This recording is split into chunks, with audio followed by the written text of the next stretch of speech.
नमस्कार मित्रांनो, प्रधानमंत्री किसान सन्मान निधी योजनेचा जो पुढचा हप्ता आहे या संदर्भात एक महत्त्वाची अपडेट आहे। जर तुम्ही चॅनलवरती नवीन असाल तर चॅनल सबस्क्राईब करायला विसरू नका।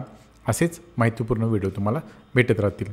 प्रधानमंत्री किसान सन्मान निधी योजनेचा जो पुढचा हप्ता आहे म्हणजेच 19वा हप्ता तो माननीय पंतप्रधान श्री नरेंद्र मोदीजी यांच्या हस्ते 24 फेब्रुवारीला भागलपूर बिहार येथून सर्व शेतकऱ्यांच्या खात्यात वर्ग होणार आहे।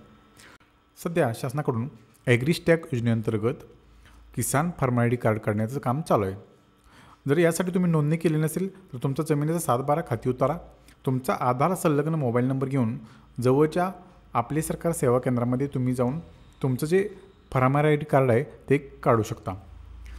या पुढील हप्त्यासाठी तुम्हाला ॲग्रीस्टॅग नोंदणी बंधनकारक राहणार आहे, तरी लवकरच तुम्ही तुमचं जे किसान फार्म आय डी कार्ड आहे ते काढून घ्यायचं आहे। हे महत्त्वाची अपडेट आहे, तुमच्यापर्यंत पोहोचवण्यासाठी चॅनलला सबस्क्राईब करा, व्हिडिओला लाईक करा, तुमचे मित्र असतील नातेवाईक असेल यांच्यापर्यंत व्हिडिओ शेअर करा। धन्यवाद।